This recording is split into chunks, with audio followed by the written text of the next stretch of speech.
یہ خدشہ بھی ختم ہو گیا کہ بجلی قیمتوں میں کمی پر IMF نہیں مانے گا۔ IMF کے سربراہ نے کہا کہ پاکستان بجلی قیمتوں میں کمی کا پلان لے کر آئے، ضرور غور کیا جائے گا۔ وزیر اعظم شہباز شریف کا وفاقی کابینہ کے اجلاس سے خطاب۔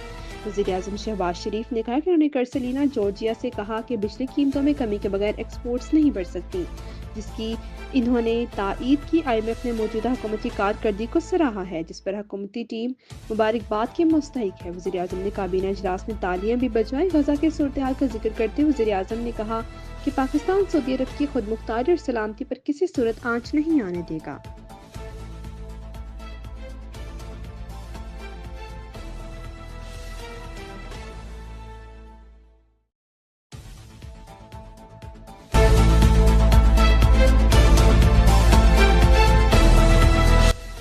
IMF کا پاکستان میں معاشی بحالی کا اعتراف۔ وزیر اعظم شہباز شریف سے ملاقات کے بعد MD IMF کرسلینا جورجیا نے کہا کہ پاکستان میں IMF کی حمایت یافتہ اصلاحات پر وزیر اعظم کا عزم حوصلہ افزا ہے۔ نوجوانوں کی ترقی اور روزگار سے متعلق فیصلہ کن اقدامات کی حمایت کرتے ہیں۔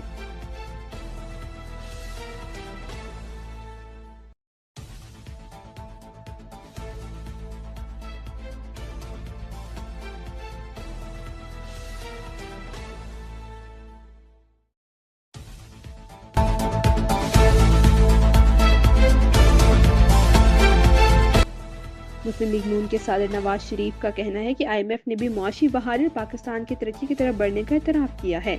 پاکستان اندھیروں سے باہر آ رہا ہے، زوال کا رخ ترقی کی جانب موڑ دیا ہے۔ پنجاب اسمبلی کے اراکین سے گفتگو میں نواز شریف نے کہا کہ شہباز شریف کی محنت رنگ لا رہی ہے۔ بے ایمانی کے ساتھ آئے ہوئے شخص نے ملک کی بنیادیں ہلا دی تھیں۔ پاکستان کی خاطر ہنستے ہوئے قربانی دیں گے، کوئی دریغ نہیں کریں گے۔ وزیر پنجاب مریم نواز نے کہا کہ نواز شریف پاکستان کی ترقی کا برانڈ ہے۔ عوام کی زندگی میں بہتری کا آنا ہی ہماری محنت کا صلہ ہے۔ اراکین اسمبلی نے صوبے میں ترقی اور خوشحالی کے لیے وزیر اعلیٰ پنجاب کے اقدامات کو سراہا۔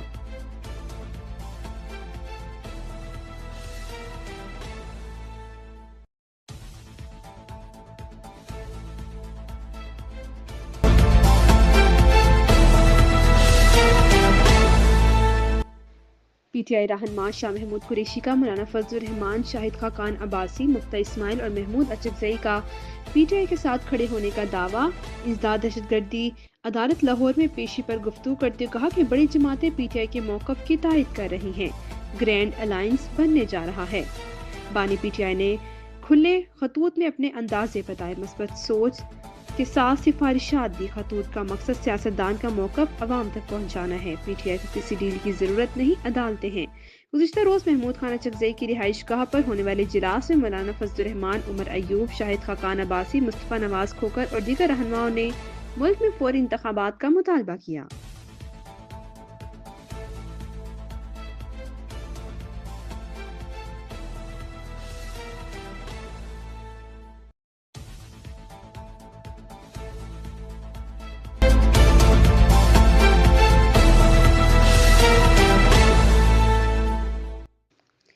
اسلام آباد ہائی کورٹ کے چیف جسٹس عامر فاروق نے 5 ججز کی ریپرزنٹیشن مسترد کرتے ہوئے کہا ہے کہ آئین ججز کی تعیناتی اور تبادلے میں فرق واضح کرتا ہے۔ تعیناتی اور تبادلے کو ایک ہی معنی نہیں دیے جا سکتے۔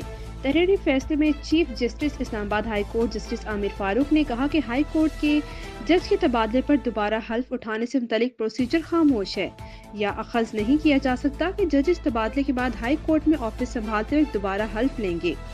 اگر ٹرانسفر ہونے والے جج کا دوبارہ حلف ضروری ہوتا تو آئین میں اس کا ذکر ہوتا۔ Justice Mohsin Akhtar Kayani, justice Tariq Jahangir, justice Babar ستار، جسٹس سردار اعجاز اور جسٹس سمن امتیاز رفت نے 3 صوبائی ہائی کورٹ سے ججز کے تبادلے کے بعد اسلام آباد ہائی کورٹ میں ججز کی سینیورٹی لسٹ میں تبدیلی پر اعتراض اٹھاتے ہوئے ریپرزنٹیشن چیف جسٹس کو بھجوائی۔